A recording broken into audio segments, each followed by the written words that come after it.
کو پتہ ہے یہودی مدینہ میں کیوں آباد ہوئے؟ آخری نبی کے انتظار کے لیے، ورنہ مدینہ اور یہودیوں کا آپس میں کوئی لنک بنتا نہیں ہے۔ یہ لوگ جایا کرتے تھے سفر کر کے، راستے میں مدینہ کا نخلستان تھا۔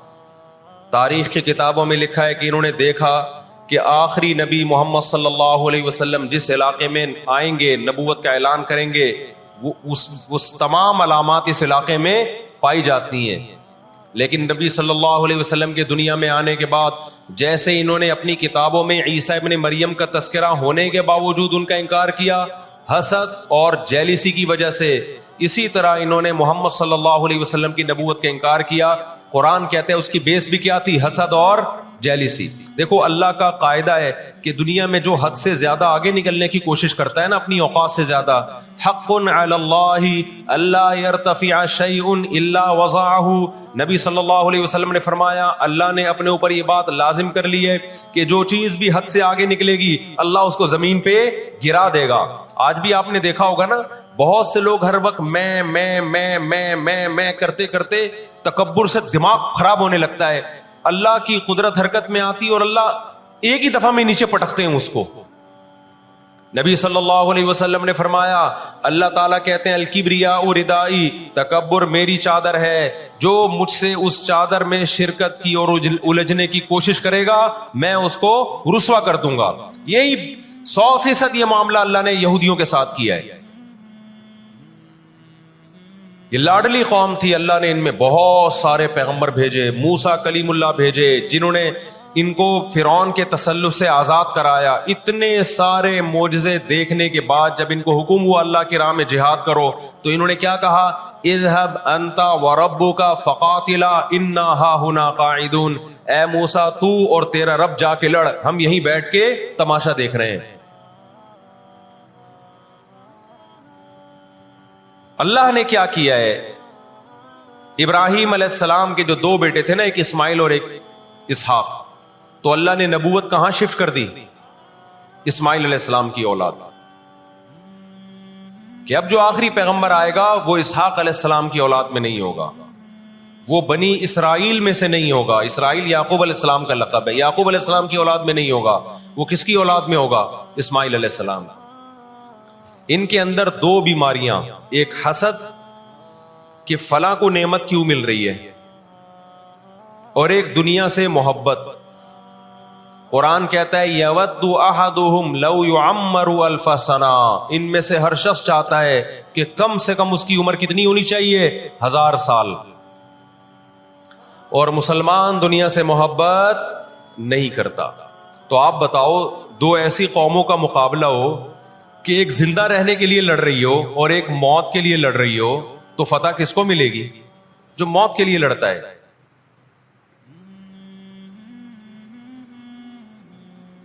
پہلے حضرت عیسیٰ علیہ السلام کا انکار کیا، اللہ نے عیسیٰ علیہ السلام کو ماں کی گود میں زبان دی کہ میں ولد الزنا نہیں ہوں۔ انہوں نے وہ معجزے اپنی آنکھوں سے دیکھے، مگر کیوں نہیں مانا؟ اس لیے کہ اپنی چودراہٹ جا رہی تھی۔ جب مذہبی چودراہٹ انسان میں آتی ہے نا، وہ بہت خطرناک ہوتی ہے، کیونکہ مذہب میں عزت بہت ملتی ہے۔ ہم نے بڑے بڑے علماء سے سنا تبلیغ میں عالم کے لیے 1 سال رکھا ہوا ہے، غیر عالم کے لیے نہیں رکھا ہوا۔ میں جب اپنے شیخ سے بیعت ہوا تو مجھے انہوں نے بہت سارے معمولات بتا دیے کہ یہ ذکر اتنے لمبے چوڑے۔ میں حیران تھا کہ وہ فلاں بیعت ہو کر گیا ہے، اس کو تو کم معمولات بتائے، ہم تو مولانا ہے۔ تو ہمارے شیخ نے کہا کہ عالم کے بگڑنے کا اندیشہ عامی آدمی کے بگڑنے سے بولو زیادہ ہے۔ عزت بھی ملتی ہے جب علم ہوتا ہے، شہرت بھی ملتی ہے۔ عزت، شہرت، دولت، یہ 3 چیزیں انسان کی کھوپڑی کو کیا کرتی ہیں؟ بولو خراب۔ تبھی تزکیہ نفس جو ہے نا، تزکیہ نفس، جس کے پاس بھی علم ہے، آج یوٹیوب پہ بہت سے اسکالرز ہیں، ادھر ادھر سے علم حاصل کر لیا، کسی بزرگ سے باقاعدہ تعلق قائم کر کے اپنا تزکیہ نہیں کروایا، تو وہی علم ان کا گمراہی کا پھیلانے کا ذریعہ بن جاتا ہے۔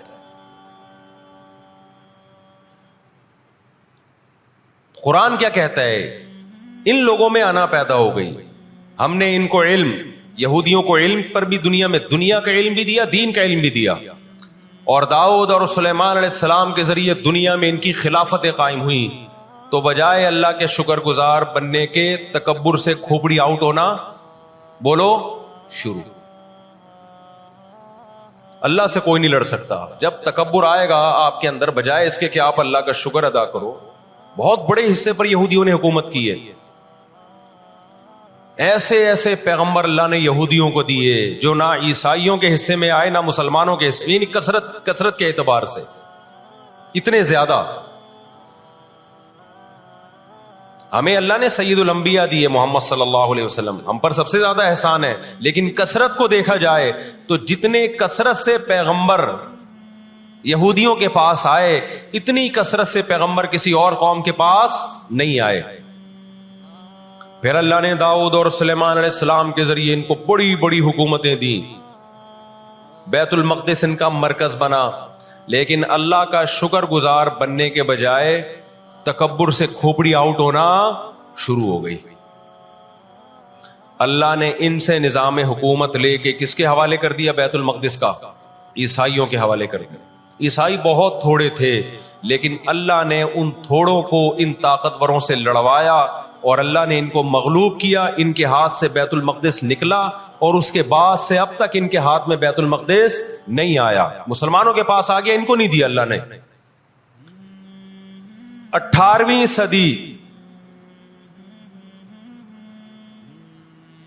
صدی کے شروع میں، 17ویں صدی کے اینڈ میں، سن 1900 کی بات کر رہا ہوں میں، 1901 1902 کی، اس سے بھی کچھ ٹائم پہلے، یہ دنیا میں بکھرے ہوئے تھے، دنیا میں کسی کو ان سے دشمنی نہیں، لیکن دنیا میں جہاں بھی گئے کبھی ایسا نہیں ہوا کہ انہوں نے سازشیں ترک نہ کی ہوں۔ ہٹلر جو تھا نا دوسری جنگ عظیم میں، میں تو جرمنی گیا ہوں نا، میں نے وہ قبرستان بھی دکھایا تھا یہودیوں کا۔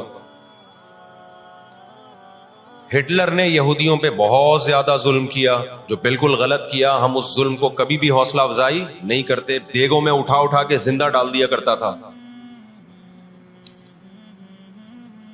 ہم اس عمل میں ہٹلر کی بالکل بھی حوصلہ افزائی نہیں کرتے، اس عمل کو اپریشیٹ نہیں کرتے، لیکن اس نے ایک تاریخی الفاظ کہے تھے، اسے پتا تھا دنیا مجھے برا کہے گی بعد میں، کہ لاکھوں یہودی مار دیے میں نے۔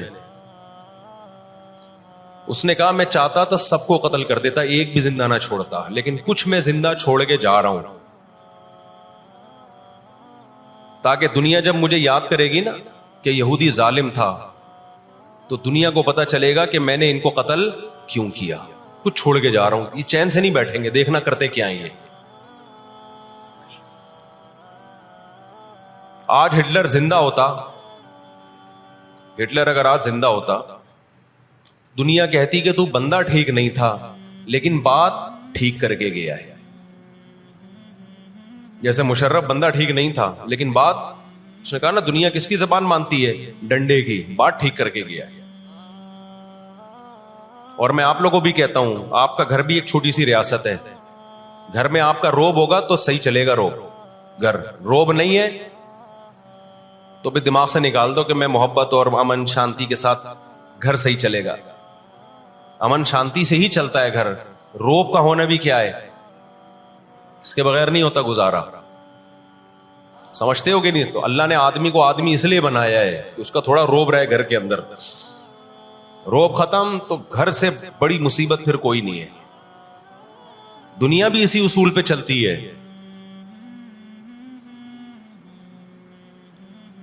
تو 17ویں صدی کے آخر میں ان کو خیال ہوا کہ ہم اتنے سکون سے بیٹھے ہوئے ہیں، اب تک دنیا میں کچھ الٹا پلٹا ہوا کیوں نہیں ہے؟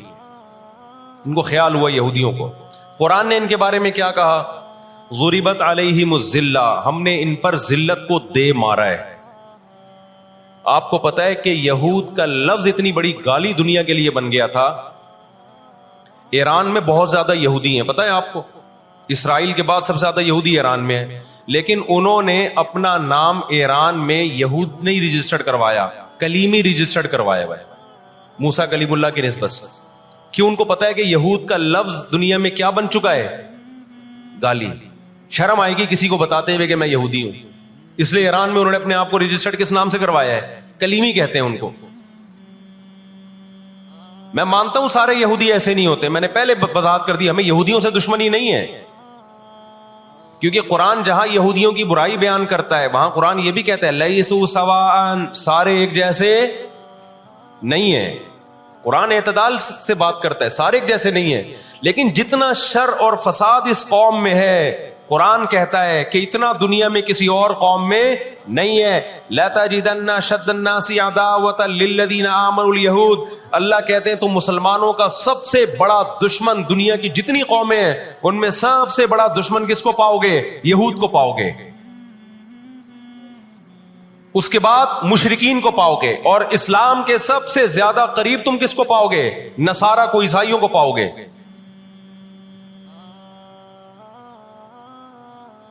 تو ان کو بہت عرصے سے, صدیوں سے کچھ دنیا میں ہوا نہیں تھا, تو ان کو بیٹھے بیٹھے پریشانی ہونا شروع ہو گئی. چند ان کے فسادی لوگ جمع ہوئے اور انہوں نے کہا کہ بھئی دنیا میں ہر قوم کے پاس ایک ملک ہے, ہر مذہب کے پاس ایک ملک ہے, تو ہمارے پاس بھی ہونا چاہیے. حالانکہ یہ بات ہی غلط ہے, دنیا میں ہر قوم کے پاس ملک نہیں ہے. دنیا میں لاکھوں قومیں ہیں, ملک تھوڑی لاکھوں ہیں. پاکستان میں کتنی قومیں ہیں؟ سرائکی ہے, پنجابی ہیں, اردو ہیں, پٹھان ہیں, بلوچی ہیں. اگر قومیت کی بیس پہ ملک بنانا شروع کر دیں پھر تو ایک ایک انچ کے ملک وجود میں آئیں گے. پھر سرائکیوں میں جائیں گے تو سرائکیوں میں 20 قومیں ہیں, پٹھانوں میں جائیں گے پٹھانوں میں 40 قومیں نکلیں گی, مہاجروں میں جائیں گے ان میں صدیقی الگ ہے, ہاشمی الگ ہے, 20 قسم کے, بہاری الگ ہے. وہ تو قوم در قومیں بڑھتی چلی جائیں گی. انہوں نے کہا دنیا میں ہر مذہب کے پاس ایک ملک ہے. حالانکہ یہ بات بھی سکھوں کے پاس کوئی الگ ملک ہے, کوشش کر رہے ہیں وہ بنانے کی, لیکن اب تک کی رپورٹ کے مطابق نہیں ہے. بہت ساری دنیا میں مذہب ہے جن کے پاس کوئی کنٹری. مذہب کی بیس پہ حکومت دنیا میں 3 قوموں نے کی ہے, مذہب کی بیس پہ, جو آسمانی مذاہب ہیں, یہود, عیسائی اور مسلمان. پہلی جنگ عظیم ختم ہونے والی تھی, دنیا امن و امان کی طرف آ رہی تھی, ان کو وہ دنیا کا امن پسند نہیں آیا. انہوں نے جناب طے کیا کہ ہمیں ایک ملک ملنا چاہیے. ان کے بڑے بیٹھے, کسی نے کہا افریقہ میں ہونا چاہیے, کسی نے کہا فلاں جگہ ہونا چاہیے, کسی نے کہا فلاں جگہ ہونا چاہیے. ان میں چند شرارتیوں کو خیال آیا کہ اگر ہم کسی بھی ملک میں کسی بھی زمین پہ اناؤنس کریں گے نا یہاں ہم نیا کنٹری بنانا چاہتے ہیں, تو ہمارے یہود خود اس پہ آمادہ نہیں ہوں گے. اس لیے کہ جو شخص کسی ملک میں سکون اور اطمینان کے ساتھ رہ رہا ہے, کوئی یہودی, تو وہ کیوں آئے گا ہجرت کر کے وہاں پہ؟ سمجھ میں آ رہی ہے بات؟ بھائی آپ کسی کنٹری میں امن اور سکون کے ساتھ ہو, اعلان ہوتا ہے ان لوگوں کے لیے وہاں الگ ملک بن رہا ہے, تو آپ کہو گے مجھے جانے کی کیا ضرورت ہے جب میں یہاں سکون اطمینان سے ہوں, مجھے تمام حقوق حاصل ہیں. یہودیوں کو پوری دنیا میں ہر قسم کے حقوق حاصل تھے, اور سب سے زیادہ یہودیوں کے ساتھ اچھا سلوک مسلمان خلفاء نے کیا ہے. یہودی خود اس کے معترف ہیں کہ مسلمانوں کی اور ہماری جنگیں وہ بنو قریظہ اور بنو نذیر کے بعد, وہ جو مدینہ کے دور میں اس کے بعد کبھی بھی نہیں ہوئی ہیں. مسلمانوں کی لڑائیاں یا تو اہل فارس سے ہوئی ہیں, ایران جو پہلے کا ایران تھا, یا عیسائیوں سے ہوئی ہیں, یہودیوں سے جھڑپیں نہیں ہوئی ہیں. تو ان کو خیال ہوا بیٹھے بیٹھے کہ ہمیں الگ ریاست چاہیے. مختلف جگہوں کا سلیکشن ہوا, سب ریجیکٹ ہو گیا. تو صہیونیوں کو خیال آیا کہ اگر ہم بیت المقدس کا نعرہ لگاتے ہیں کہ ہمیں بیت المقدس دوبارہ چاہیے, یہ ہمارے آباء و اجداد کا وطن ہے, تو الگ ریاست کا منجن بہترین طریقے سے بک سکتا ہے.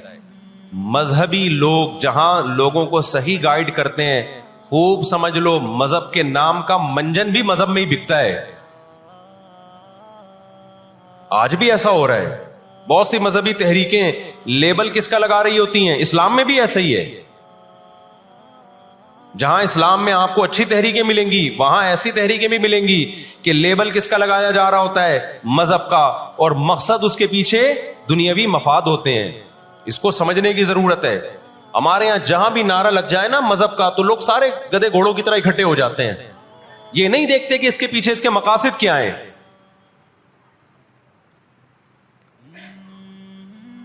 تو نعرہ یہ لگایا گیا, اللہ کرے میں جلدی سے مختصر ہسٹری سمیٹ دوں پھر آپ کے سامنے بات رکھوں. نعرہ یہ لگایا گیا کہ چونکہ بیت المقدس ہمارا تھا, یعقوب علیہ السلام, یوسف علیہ السلام, موسیٰ علیہ السلام اور جتنے پیغمبر گزرے, یحییٰ علیہ السلام, زکریا علیہ السلام, ان سب کا مرکز کون سی جگہ ہے؟ ارض مقدس فلسطین. تو فلسطین کے نام پہ پوری دنیا سے یہودیوں کو فلسطین میں جمع کرنا ہمارے لیے پاسبل ہے.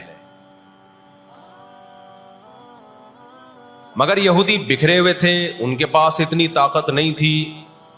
دو سازشیں انہوں نے کی ہیں. نمبر ایک, تجارت اپنے کنٹرول میں لو. قرآن کہتا ہے وَأَخْذِهِمُ الرِّبَا وَقَدْ نُهُوا عَنْهُ, اللہ نے ان پر سود لینے پر پابندی لگائی تھی. انہوں نے دنیا کو سود کے نظام میں لپیٹ دیا. پوری دنیا کی دولت مرتکز ہو کے کس کے پاس آنے لگی؟ یہودیوں کے پاس. مذہبی ریاست بنائی جا رہی ہے. اس کی مثال ایسے ہے جیسے ہم مسجد بنا رہے ہیں اور بندوق ہاتھ میں لے کے لوگوں کو ڈکیتیاں کر کے پیسہ لاؤ, جتنا پیسہ بنے گا, جتنا پیسہ اکٹھا ہوگا ہم اسے کیا بنائیں گے؟ مسجد بنائیں گے. تو اس سے صاف پتہ چل جائے گا بھائی تیرا مقصد مسجد بنانا نہیں ہے, مسجد کے نام پہ منجن بیچنا ہے. سمجھ میں آ رہی ہے بات کہ نہیں آ رہی؟ لیبل مسجد کا لگ رہا ہے, اس کے پیچھے کیونکہ جو مسجد جو بنانا چاہتا ہے وہ کبھی بھی حرام پیسے سے مسجد نہیں بنائے گا. تورات میں آج تک سود کی حرمت موجود ہے. قرآن نے بیان کیا کہ ان کو ہم نے سود لینے سے منع کیا, لیکن انہوں نے سود لینا شروع کر دیا. بڑے بڑے بینک آج کس کے پاس ہیں؟ ان کے تانے بانے سارے کس سے جا کے ملتے ہیں؟ یہودیوں سے. بیٹھے بیٹھے پیسہ جمع کرنا شروع کیا. تبھی تو میں کہتا ہوں یہ جو بڑے بڑے جنرل اسٹور بنے ہوئے ہیں نا, مال بنے ہوئے ہیں, جو بینکوں سے سودی قرضہ لے کے کروڑوں روپے پھونک دیتے ہیں, اس کے بجائے نا اپنے ان غریب دکانداروں کے پاس جایا کرو جو اپنے باپ کی کمائی سے, وراثت کے پیسوں سے دکان بنا کے بیٹھے ہوئے ہیں. یہ جو سودی نظام ہے نا, سودی نظام, اس سے دنیا کی دولت مرتکز ہو کے چند ہاتھوں میں جاتی ہے. پھر وہ چند ہاتھ ہی آپ کے باپ بن کے بیٹھتے ہیں دنیا میں. جب سے یہ بڑے بڑے سٹورز بننا شروع ہوئے ہیں, مال بننا شروع ہوئے ہیں, یہ چھوٹے موٹے دکانداروں کی جو حلال کی آمدن تھی, ان کی جو بینکوں سے قرضے نہیں تھے, جو دادے پردادے سے محنت کر کے آ رہے تھے اور اب اتنا جمع کیا کہ ایک دکان بنا لیں, وہ سارے ایک طرف رہ گئے. اور ایک سرمایہ دار اٹھتا ہے بینکوں سے اربوں روپے کا قرضہ لے کے ایک بہت بڑی بلڈنگ بنا دیتا ہے اور بیٹھ کے نوٹ چھاپتا ہے. وہ یہ کون سا ان کی خون پسینے کی کمائی ہوتی ہے؟ تو اس عذاب میں دنیا کو کس نے دھکیلا؟ سودی نظام میں. بولو, یہودی نے دھکیلا. ان کے شاطر دماغ نے کام کیا کہ پوری دنیا کی معیشت کس کے کنٹرول میں لے کر آؤ؟ اپنے کنٹرول میں. آج اگر حاجی, ہم یہاں سے حج کرنے جاتے ہیں نا, میں نے ایک دفعہ سعودی عرب میں کسی سے پوچھا کہ یہودیوں کو یہ کھٹکتا نہیں ہے, اتنے لاکھ لوگ آ رہے ہیں, 40 لاکھ 50 لاکھ لوگ حج کر کے جا رہے ہیں, ان کو کھٹکتا نہیں ہوگا اتنی اللہ نے مسلمانوں کو عزت دی؟ انہوں نے کہا ان کو نہیں کھٹکتا, یہ چاہتے ہیں کہ 40 لاکھ کے بجائے 80 لاکھ لوگ حج کیا کریں. وجہ اس کی ہے کہ وہاں سارا مال ان کی کمپنیوں کا بکتا ہے. میں سمجھا پا رہا ہوں اپنی بات؟ ساری پروڈکٹ کس کی بکتی ہیں؟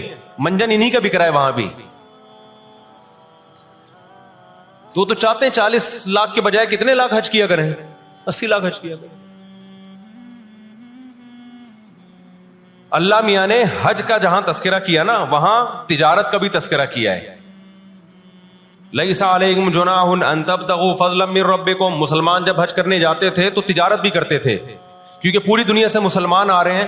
ایک ملک میں ایک چیز سستی ہے, دوسرے ملک میں وہ مہنگی ہے, تو اس ملک والا یہ سستی چیز لے گیا, یہ والا یہ سستی چیز لے گیا, دونوں پارٹیوں کو پیسہ مل رہا ہے, حج بھی ہو رہا ہے, پیسہ بھی مل رہا ہے. صحابہ کو خیال آیا کہ یہ تو ہم حج کرنے جا رہے ہیں, اس میں ہم بزنس بھی اگر کرتے ہیں تو ہمارے تو حج کا اجر ضائع ہو جائے گا. اللہ نے فرمایا نا نا نا نا نا, اگر تم حج کے ساتھ تجارت بھی کرو گے, تجارت کا فائدہ بھی ملے گا اور حج کا بھی پورا پورا ثواب ملے گا تمہیں. کیوں؟ اللہ چاہتے تھے کہ حج کے ذریعے معیشت بھی مسلمانوں کی مضبوط ہو. اللہ تھوڑی مسلمانوں کو کمزور دیکھنا چاہتے ہیں. یہ جو پاکستان کے موجودہ حالات چل رہے ہیں نا, اس میں پاکستان کی پوری دنیا میں عزت ہو رہی ہے, لیکن سوائے ابلیس کے جہاں میں سبھی خوشیاں منا رہے ہیں. کچھ لوگ ایسے ہیں ان کو نہیں سمجھ میں آ رہا ہے, کیڑے ہی نکالے جا رہے ہیں. بھائی سیاست میں اتنا آگے مت جاؤ، نہ کسی کے عشق میں نہ کسی کی دشمنی میں. انڈیا کا میڈیا دیکھو پاگل ہو گیا. انڈیا سر پکڑ کے رو رہے ہیں کہ یار ہو کیا گیا. ایک ملک جس کو ہم نے اتنا دبایا، اتنا گرایا، مہنگائی میں ڈالا، اس کو جنگ مسلط کی اس کے اوپر، اور آج ساری دنیا اس کو کیا کر رہی ہے؟ سلوٹ. اب تو میم بننا شروع ہو گئی ہیں. ایک میم آئی ہے بڑی زبردست، ایک آدمی آرمی چیف بنا ہوا ہے پاکستانی نا، ٹوپی پہن کی ہوئی ہے. ہاں ملیشیا سے کوئی پھڈا چل رہا ہے تمہارا؟ ابھی ٹائم نہیں ہے میرے پاس، میں ذرا ایران کا مسئلہ نمٹا رہا ہوں، ابھی ٹائم نہیں ہے. بڑا زبردست میم بنائی ہے اس نے. سعودی عرب بادشاہ کا فون آیا، واللہ ہادا، واللہ پریشانی، واللہ ٹینشن ایران. اس نے کہا آج اتوار ہے، چھٹی والا دن ہے، پیر کے دن رابطہ کریں آپ. یہ بھرم ہے پاکستان کے بھائی. ابھی ڈونلڈ ٹرمپ کہہ رہا ہے بھائی بتا اگر ماروں، ابھی ایران پہ اٹیک کروں، پڑکیاں میں نے بہت لگا دی ہیں، ٹویٹ بھی کر دیا ہے، ماروں، لیکن ڈر یہ بھی ہے کہ وہ بھی مارے گا پھر. تو جناب حافظ صاحب ذرا بتائیے. حافظ صاحب کہہ رہے ہیں ذرا ٹھہر جائے، سسرال سے میرا فون آیا ہوا ہے، مجھے ذرا کام سے جانا ہے، قرآن خوانی نمٹا کے آ رہا ہوں میں. کل 5:06 پہ آپ رابطہ کیجیے، اور ٹائم پہ آنا، ورنہ کوئی گارنٹی نہیں. یہ چل رہا ہے پاکستان. پہلی دفعہ اتنی عزت ملی ہے بھائی. سوائے ابلیس کے جہاں میں سبھی تو خوشیاں منا. لیکن کچھ لوگوں کا دماغ خراب ہو گیا ہے، کچھ صحافی ایسے ہیں پاگل ہوئے ہوئے ہیں.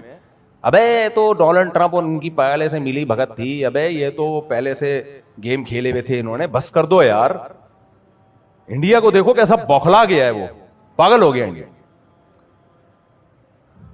یہ جو ہم نے جنگ جیتی ہے ہندوستان سے، پھر اور بھی محاذوں پہ ہم جنگ لڑ رہے ہیں، وہ بھی جیت رہے ہیں الحمدللہ. اور سعودی عرب ہماری طاقت کو دیکھ کے ہم سے اتحاد کر رہا ہے حرمین بچانے کے لیے، اور بہت سارے ملک ہم سے رابطہ کر رہے ہیں. لوگ یہ سارا کریڈٹ دیتے ہیں آرمی چیف کو. میں یہ سمجھتا ہوں کہ یہ ظلم ہے. یہ آرمی چیف کو کریڈٹ یقیناً جاتا ہے، لیکن یہ پوری فوج کو جاتا ہے. اس میں ہماری ایئر فورس بھی ہے، ہمارے جو جوان ہیں جو آگے بارڈر پہ قربانیاں دے رہے ہیں. آپ کے پاس جان دینے والے فوجی نہ ہو تو اکیلا آدمی کیا کر سکتا ہے؟ لیڈر کا حوصلہ جب بڑھتا ہے جب اسے پتا ہو کہ میرے جو جوان ہیں وہ ہلکے نہیں ہیں، تو اپنے بیانات میں، اپنی تقریروں میں، اپنی پوسٹوں میں ان فوجی جوانوں کو بہت زیادہ ہائی لائٹ کیا کرو. دیکھو نبی صلی اللہ علیہ وسلم بدر کے موقع پر آپ پر ایک طبعی خوف تھا. طبعی خوف تو انسان پہ ہوتا ہے کہ وہ 1000 ہیں اور ہم کتنے ہیں؟ 313. کیسے لڑیں گے؟ ایک انصاری صحابی کھڑے ہوئے، عرض کیا یا رسول اللہ، ہم وہ لوگ نہیں ہیں بنی اسرائیل کہ جب طاقتور دشمن دیکھا بنی اسرائیل نے تو موسیٰ علیہ السلام سے کہا اذهب انت وربک فقاتلا انا ہاہنا قاعدون، آپ جاؤ، آپ کا رب جائے، لڑے، ہم یہیں بیٹھے ہوئے ہیں. یا رسول اللہ ہم وہ بنی اسرائیل نہیں ہیں کہ طاقتور دشمن کو دیکھ کے بھاگ جائیں. آپ ہمیں آگ میں چھلانگ لگانے کا حکم دیں گے تو بھی ہم چھلانگ لگا لیں گے. نبی صلی اللہ علیہ وسلم کو کیسا حوصلہ ملا ہوگا یہ تقریر سن کے. تو جو بھی بھائی فورسز کا لیڈر ہوتا ہے، چیف ہوتا ہے، نیچے والے لوگوں میں دم ہوتا ہے تو اس میں بھی دم آتا ہے. ایک بڑا زبردست مقولہ ہے عربی کا، للساعد بالسیف انما السیف بالساعد.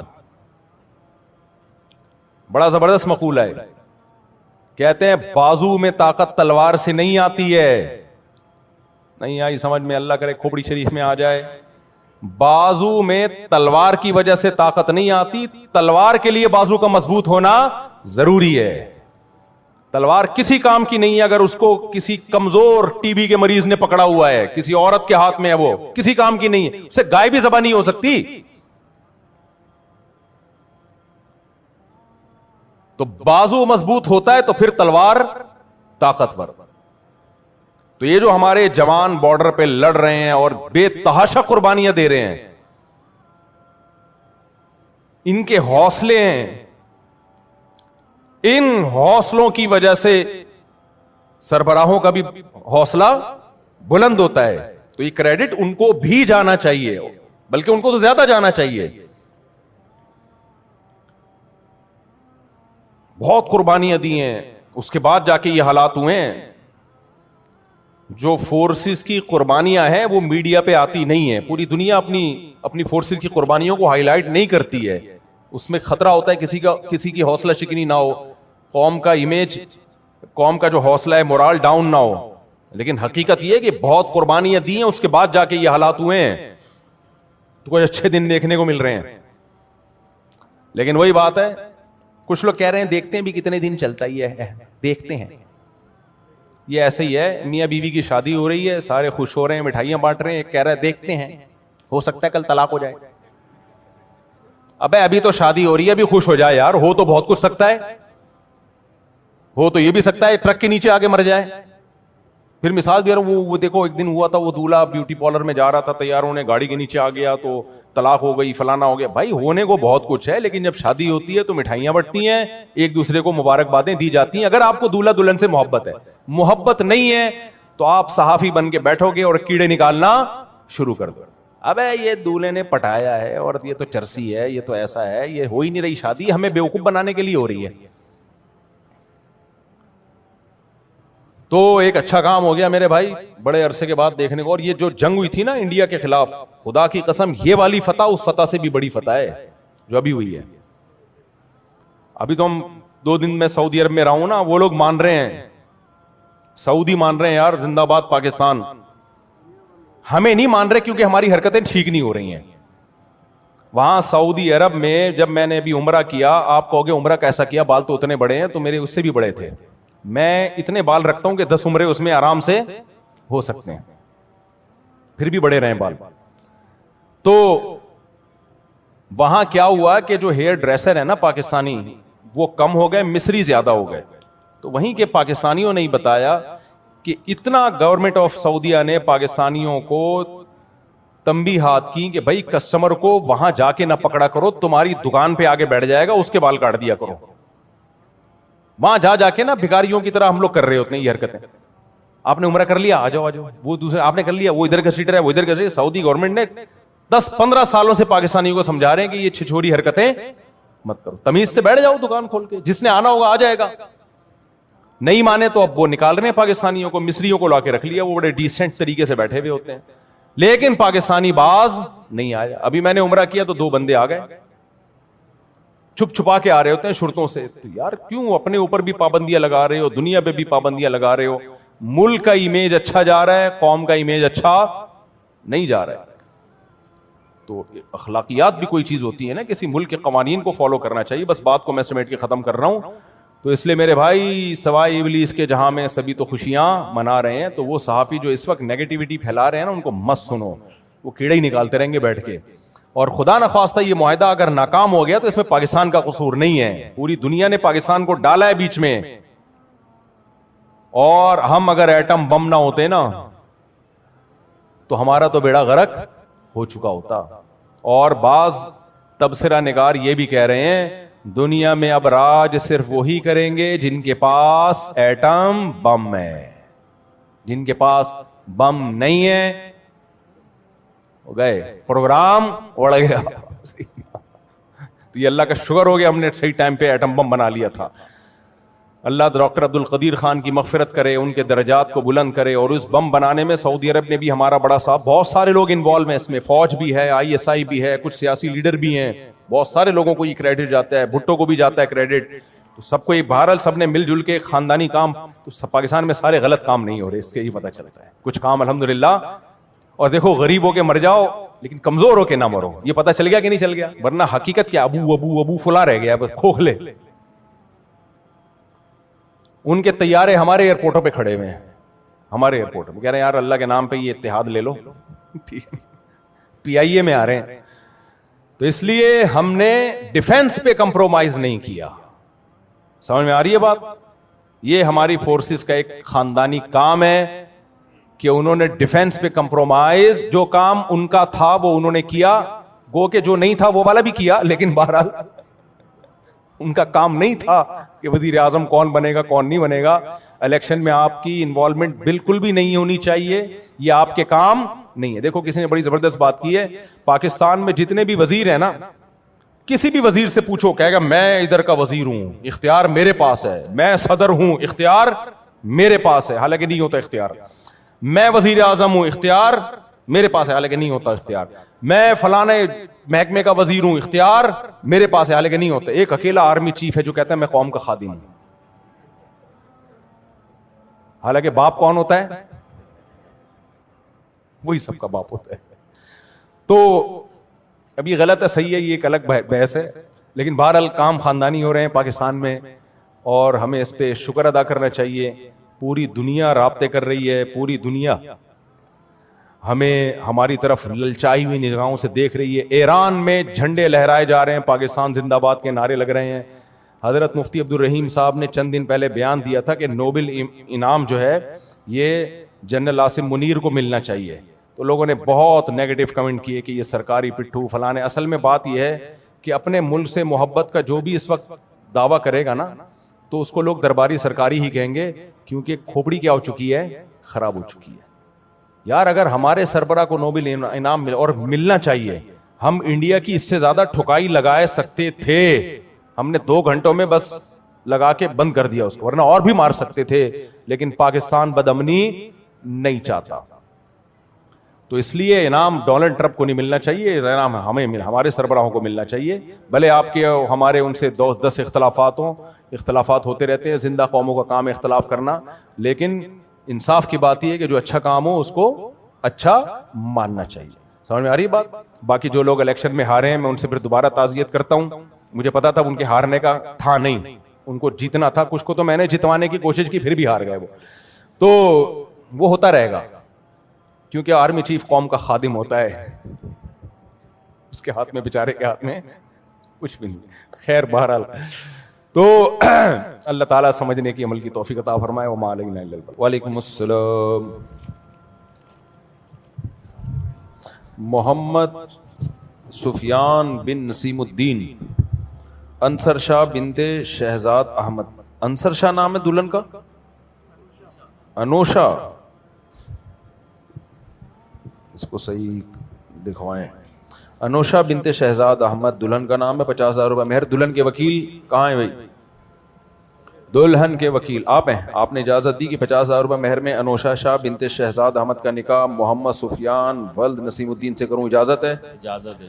الحمدللہ نحمدہ ونستعینہ ونستغفرہ ونؤمن بہ ونتوکل علیہ ونعوذ باللہ من شرور انفسنا ومن سیئات اعمالنا من يهده الله فلا مضل له ومن يضلله فلا هادي له ونشهد أن لا إله إلا الله وحده لا شريك له ونشهد أن سيدنا وحبيبنا وشفيعنا وسندنا محمدا عبده ورسوله صلى الله تعالى عليه وعلى آله وأصحابه وبارك وسلم تسليما كثيرا كثيرا.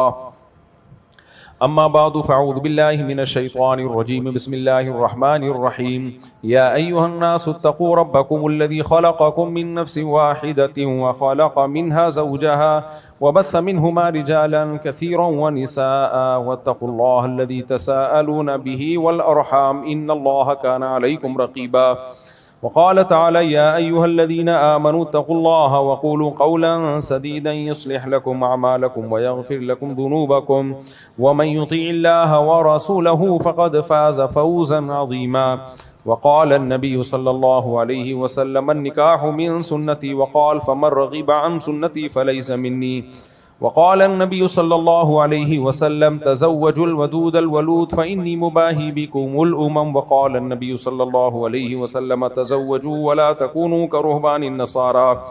جناب محمد سفیان بل نسیم الدین, میں نے 50,000 روپے مہر میں آپ کا نکاح انوشا بنت شہزاد احمد سے کیا. آپ نے اس نکاح کو قبول کیا؟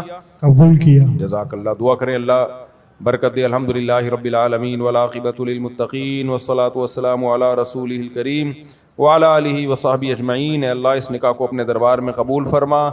اس نکاح کی برکتیں زوجین کو تادم حیات نصیب فرما. آپس کے اختلاف و انتشار سے, لڑائی جھگڑوں سے, ہر قسم کے شر سے اللہ ان دونوں کی حفاظت فرما. اس نکاح کو اللہ دونوں کے خاندانوں میں محبتوں کا, جوڑ کا, برکتوں کا ذریعہ بنا. ہر طرح کے شر سے دونوں کے خاندانوں کو محفوظ فرما. جس کی جو جائز مراد ہوئے اللہ اس کی مراد کو پورا فرما. ربنا آتنا فی الدنیا حسنۃ وفی الآخرۃ حسنۃ وقنا عذاب النار. صلی اللہ تعالی علی خیر خلقہ محمد وعلی آلہ وصحبہ اجمعین. اللہ تعالیٰ بہت مبارک کرے, ماشاءاللہ جی, خوشیاں دے آپ کو, جوڑ پیدا کرے آپ دونوں میں. جزاک اللہ جی. لائے بھائی سوال دے دیں.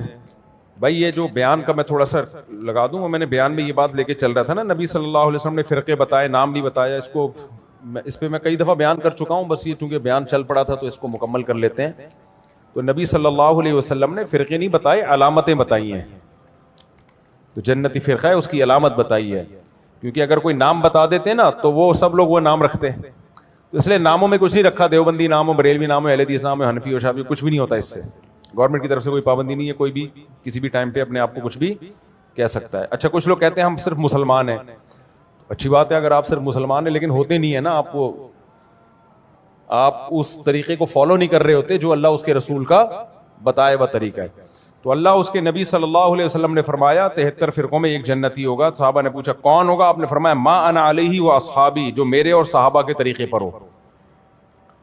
تو قرآن کی وہ تشریح جو نبی سے نہ ہو, اور نبی کی وہ تشریح جو صحابہ سے نہ ہو. تو صحابہ کو انکلوڈ کرنا پڑے گا, اس میں ایڈ کرنا پڑے گا, اس کے بعد مذہب سمجھ میں آئے گا. صحابہ کو ہٹا کے آپ اپنے طریقے سے کچھ اگر سمجھنے کی کوشش کرتے ہیں وہ آپ کی فہم غلط ہوگی. تو اس لیے ہم قرآن کو مانتے ہیں, حدیث کو مانتے ہیں اور صحابہ کو مانتے ہیں, اور چاروں اماموں کا یہی اصول ہے, قرآن, حدیث اور صحابہ. پھر یہاں سے کوئی مسئلہ نہیں ملتا, پھر وہ اپنی رائے کا اختلاف کرتے ہیں, یا دلائل دونوں طرف ہوتے ہیں تو پھر ایک دلیل کو ترجیح دیتے ہیں, دوسری دلیل کو ترجیح دیتے ہیں, لیکن بیس یہی ہے. تو اس لیے صحابہ سے ہٹ کے کوئی بھی بات کرے نا, بولے صحابہ تو اس کے خلاف تھے, کیسے مان لیا جائے گا اس کو. پاکستان نے انتہائی شاندار سفارتکاری کے ذریعے بہت بڑی جنگ کو دھکیلا ہے. سعودی عرب سے دفاعی معاہدہ, ساتھ میں ایران جو کہ پڑوسی اور مخالف سمت میں امریکہ اور اسرائیل. اس پورے معاملے کو جس طرح پاکستان نے نبھایا ہے اور امن کی کوشش کی ہے, اس سے ہماری قوم کا وقار, عزت اور پذیرائی بڑھ گئی ہے. بے شک بے شک بے شک. سعودی عرب نے پاکستان کے ساتھ دوستی کا ثبوت دیا اور پاکستان کے لیے مشکلات پیدا نہیں کی. ایران کی جرت اور کامیاب مزاحمت بھی قابل رشک رہی. بے شک ایران نے نر کا بچہ بن کے دکھایا, ایران نے بہادری دکھائی ہے, یہ ماننا پڑے گا. ایران نے بہادری دکھائی ہے, قربانیاں دی ہیں, پوری قیادت ان کی امریکہ نے اڑا دی, اور پھر بھی وہ ڈٹے ہوئے, تو ماننا پڑے گا. باقی پھر ایران نے گڑبڑ کی ہے کہ وہ تھوڑا تھوڑا اپنی سعودی عرب سے بھی ٹھڑک نکالی ہے, یہ غلط کیا ایران نے. ابھی مفتی عبدالرحیم صاحب کا بیان آیا ہے نا کہ صدام حسین نے 13 حملے کیے تھے اسرائیل پر اور 53 کر دیے سعودی عرب پہ. تو بھائی تم یہ کیا کر رہے ہو؟ پھر اس کا نتیجہ کیا نکلا؟ سعودی عرب نے اپنی مدد کے لیے پھر امریکہ کو بلایا, اور پھر وہ امریکہ یہیں آ کے اعتکاف میں بیٹھ گیا. وہ 10 دن کا اعتکاف ہوتا ہے, پوری زندگی کے اعتکاف میں بیٹھ گیا. تو اب سعودی عرب نے صحیح کیا غلط کیا, لیکن اس میں مجبور کس نے کیا؟ صدام حسین نے مجبور کیا. بھائی آپ کو کیا ضرورت ہے, آپ نے کویت پہ قبضہ کر لیا, پھر آگے سعودی عرب پہ بھی. تو مسئلہ یہ ہوتا ہے کہ بعض لوگ اسرائیل کا نام استعمال کر کے وہ دوسروں سے دشمنی بھی نکالتے ہیں. تو ایران نے اسرائیل کے خلاف جب تک چل رہا تھا ساری دنیا مان رہی تھی زندہ باد بھائی, لیکن اس نے اسرائیل کی آڑ میں سعودی عرب کو بھی کوٹنا شروع کر دیا, اور دلیل یہ دی ہے کہ اڈے ہیں وہاں پہ. بھائی ان اڈوں سے آپ پہ اٹیک نہیں ہو رہا, ان اڈوں سے آپ پہ اٹیک نہیں ہو رہا. تو سعودی عرب جانے, وہ امریکہ جانے, اور وہ آج سے تھوڑی ہوں, تو بہت پہلے سے ہیں. تو اس لیے ایران, اگر میں اس معاملے میں ایرانی حکومت کی تعریف کرتا ہوں, بار اس نے جوان مردی کا مظاہرہ کیا ہے, یہ مانتے ہیں, لیکن دوسرے جو کام صحیح ہے اس کو صحیح کہا جائے گا, جو غلط ہے اس کو غلط کہا جائے گا. تو اس نے یہ بھی کیا, جو سعودی عرب کو کیوں آپ حملہ کر رہے ہو. بعض لوگ کہتے ہیں سعودی عرب میں بادشاہت ہے جو ناجائز بادشاہت ہے. دیکھو باتیں کرنے پر گورنمنٹ کی طرف سے کوئی پابندی نہیں ہے. جب سعودی عرب کا پاکستان آرمی کے ساتھ اتحاد ہوا تھا نا, آرمی نہیں فورسز کے ساتھ, اس میں ایئر فورس بھی ہے, ہماری سب سے جاندار شاندار تو ایئر فورس ہے, تو ہمارے پائلٹ ہیں ہمیشہ سے مشہور ہیں. تو تبھی مجھے بچپن سے پائلٹ بننے کا شوق تھا, اس لیے میری 2-3 تصویریں بچپن کی پائلٹ والے ڈریس میں ہیں, بس وہ تصویریں ہی ہیں, وہ بھی پتہ نہیں کہاں چلی گئیں. تو اب بھی پائلٹ سے کم نہیں ہے بھائی, اب بھی جہاز اڑا رہے ہیں, اور کہ جہاز ہی تو اڑا رہے ہیں بیٹھ کے.